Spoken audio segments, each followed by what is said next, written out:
Hello， 大家好，灣區接西住 Adi， 今期嚟到咧係中新嘅南頭鎮呢一個位置睇海雅繽紛城。如果好多香港街坊聽過咧，海雅繽紛城喺寶安嗰邊就比較出名啦。而家係南頭鎮嘅海雅繽紛城。19年咧，我有個業主買咗呢度，而家就租咗出去，收緊1200蚊租。但係佢耐冇翻嚟咧，就想叫我過嚟睇一睇呢一個樓盤，順便同大家介紹下呢一個樓盤究竟值唔值得買啦。OK。入嚟呢個位置咧，其實佢就係40萬可以買到一個單位，租價有1200蚊，而且係輕軌物業啦，南頭站直達去珠海、廣州，跟住由廣州南站返香港嘅一個位置嘅。最主要咧就我哋而家呢個位置60萬方嘅係一個大型商業，即將喺下一個月咧就要開業㗎啦。冇錯，嗱，好多朋友會關心我喺呢度買咗樓之後，我個交通方面究竟方唔方便？第一點，我哋開車。由呢兩個高速口開車直返到深中通道，跟住落返嚟到深圳灣呢度咧，就只需要1個鐘時間。呢個係其一。其二咧係我哋落返港珠澳大橋，再返去香港呢個兩個開車嘅交通路線，就係又係1個鐘時間。咁中間你再過返香港，再返到自己屋企嘅時間就自己去衡量啦。咁第二個咧就我哋比較方便嘅直通巴。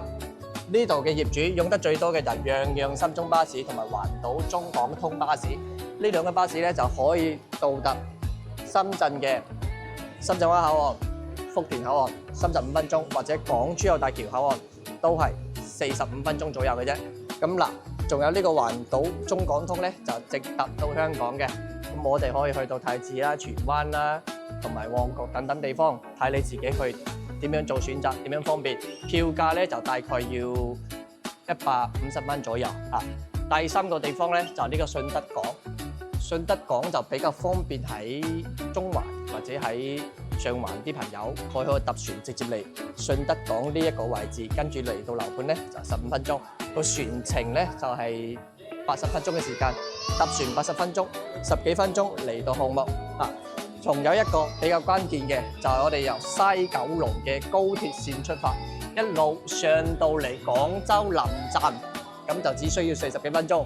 再落嚟2個站咧，到我哋樓盤嘅南頭站呢度，就只需要15分鐘，即係1個鐘之內咧，你就已經係到達樓盤嘅啦。交通係非常之便利嘅。最為着重嘅一點就係我哋嘅商業方面，商業咧係我哋東房、南頭、小欖周邊3個鎮區入邊最大嘅商業群體，60萬平方，包括埋衣食住行各種各樣嘢，全部齊晒。而且周邊幾個鎮區啲人全部要嚟到呢度消費。呢一點係比較重要嘅。同埋我哋成個南頭鎮商業呢度大概同大家講下，係各種各樣嘅小家電為主啦，格蘭仕、長虹、奧馬同埋 TCL 空調呢啲，全部都係啲上市同埋我哋國內知名嘅大型嘅家電企業。全部入住喺南頭呢度，係總部喺呢度啊，即係唔係生產地方，總部生產全部喺晒度。人流方面咧，你就唔使擔心。咁好多人就會話：我買咗呢條樓，究竟租唔租得出去？可以見得到成個商業群體方面咧，個入住率係已經達到50%㗎啦。個租價方面咧，亦都冇問題，1500蚊左右。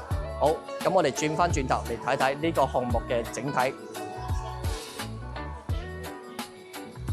今日禮拜一其實都幾多人過嚟睇下，過嚟拍片啊！你由呢度睇到啦，成個60萬平方嘅商業廣場喺呢度，一棟寫字樓，呢一棟咧就我哋嘅5星級酒店。我哋而家在售嘅單位就係我哋側邊南頭鎮喺呢個位置啦，見到未？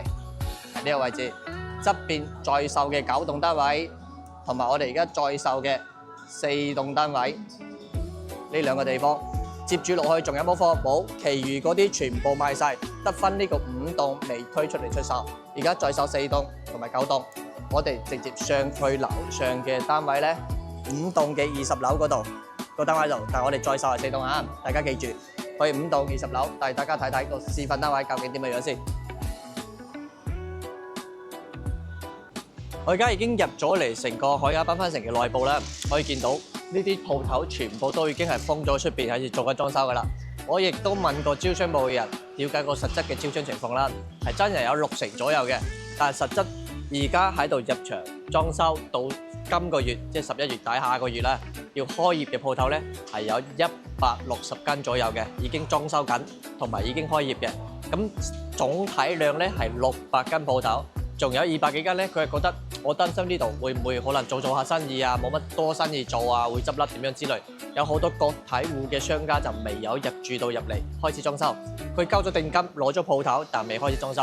而家我哋可以見到啦，咩喜茶啊、新鹽茶，同埋樓下嘅 Starbucks， 對面嘅霸王茶姬，開咗嘅、未開嘅，同埋出邊仲有各種各樣嘅運動品牌，紅星爾克、To Be Number One， 咩李寧、安踏，各種品牌咧就已經全部開始裝修緊。最多嘅鋪位咧就我哋而家成個1樓同埋負1樓，因為負1樓主要做餐飲，同埋1樓一啲奶茶店、飲食街同埋入邊商場嗰啲大型嘅鋪位就開始做緊裝修。2樓、3樓入場裝修嘅商家咧就相對比較少嘅，呢啲就係現時嘅情況。1個月之後你就可以見到我哋呢個商場究竟裝修成點。我到期時亦都會再嚟過呢度，再拍一條片俾大家睇睇。咁而家事不宜遲，直接上樓睇下個單位先。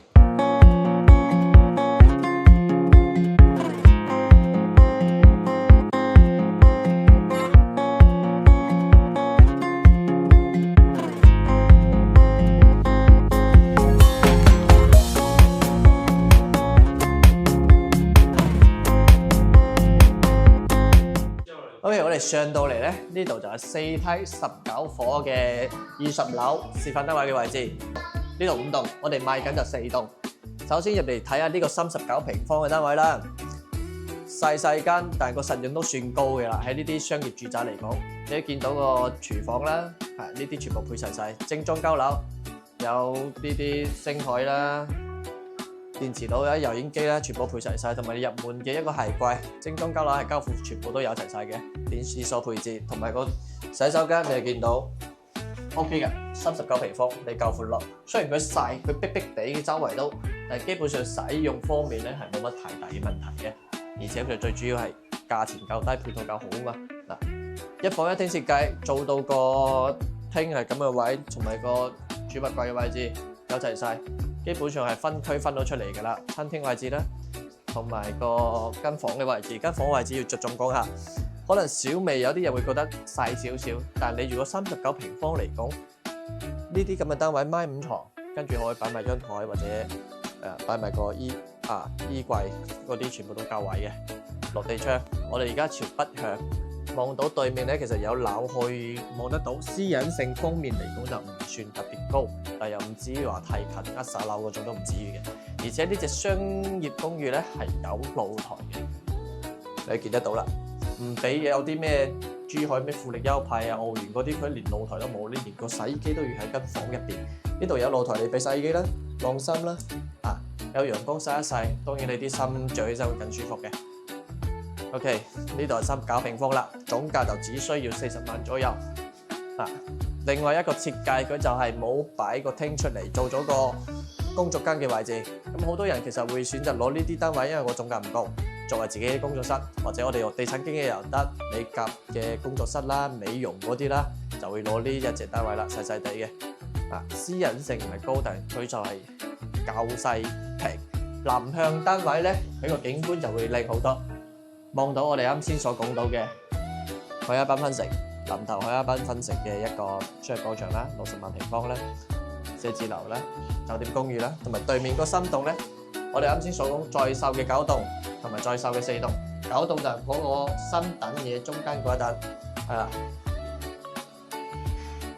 同埋咧就其實我想着重同大家介紹就2個單位，一個就39平方。39平方總價咧就大概40萬左右，另外一隻單位咧就54平方，總價大概喺50萬左右。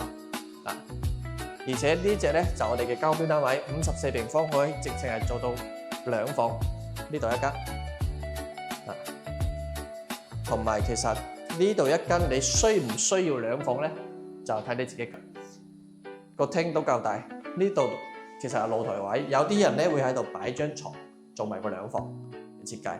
我哋睇呢間房咧，就我哋標題所講到嘅，成個裝修工藝嘅全體化，由最初開始嘅水泥打漿咩展示俾大家睇，天花啦、龍骨啦、吊頂啦、牆面同埋我哋嘅地磚，每一層由基層、素漿層、結合層到瓷磚，全部排晒喺度嘅，同埋我哋木板嘅地板嘅工藝啦。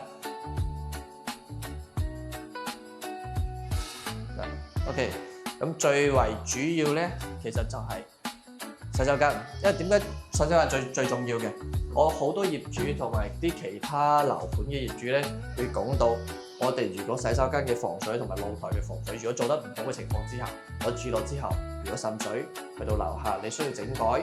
雖然你喺保質期之內係可以免費維修啦，但係你都嫌麻煩噶嘛。呢度由最初開始嘅工藝全部展示俾大家睇，牆面嘅第一次防水、第二次防水、刮膠、貼磚，同埋我哋呢個淋浴池嘅防水層啦，呢啲全部都做好晒，同埋我哋嘅水管、排污管點樣去做排放，呢啲全部都做晒俾大家睇嘅。你要放心，買到呢度之後，我就唔使擔心我喺房屋質量嘅問題上邊會擔憂啦。OK。就係呢兩隻單位係着重介紹俾大家睇嘅，39平方嘅單位總價40萬，同埋54平方嘅單位咧總價就50萬。我哋仲有77平方、82平方、82平方嘅單位咧總價就80萬，仲有102平方咧總價就100萬。咁呢幾隻單位就睇你去點樣選擇。我建議咧，其實呢一個樓盤係啲細單位比較搶手啲，你買入之後想賣出去，同埋個租值會比較高，或者我想自己住。我中意呢度嘅配套各樣嘢，細單位會建議你去選擇。如果你中意大單位，佢去到100萬嘅價錢咧，我諗緊你不妨有一日市區玩啲純住宅樓，就唔使玩公寓樓盤啦，就唔至於去到你呢個樓盤。